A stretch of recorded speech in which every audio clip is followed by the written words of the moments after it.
في مفاجأة تثير الفخر، كشفت دراسة ألمانية حديثة عن تصنيف مذهل يضع المغرب في الواجهة العالمية للبنيات التحتية الرياضية، حيث حل ملعب الأمير مولاي عبد الله في الرباط في المرتبة الثانية عالمياً كأفخم ملعب على مستوى العالم بعد الانتهاء من الأشغال الجارية، متخلفاً فقط عن ملعب سانتياغو برنابيو الشهير في مدريد مقر نادي ريال مدريد الإسباني.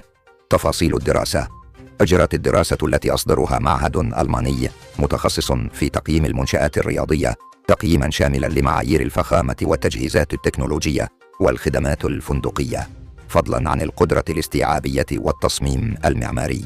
وجاء ترتيب الملعب المغربي نتيجة استثمارات ضخمة في التطوير الأخير جعلته نموذجاً للحداثة والجودة العالمية. ملعب الأمير مولاي عبد الله تحفة مغربية تعانق السماء.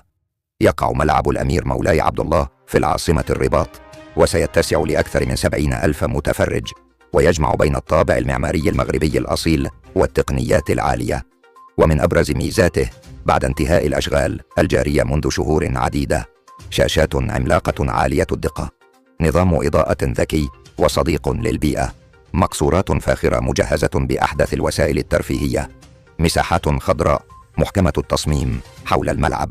مقارنة مع برنابيو، يعتبر تصنيف الملعب المغربي مباشرة بعد برنابيو، والذي يقدر بتكلفة تجاوزت 1,200,000,000 يورو، إنجازاً استثنائياً خاصة مع اشتهار الأخير بتاريخه العريق وموقعه في قلب العاصمة الإسبانية.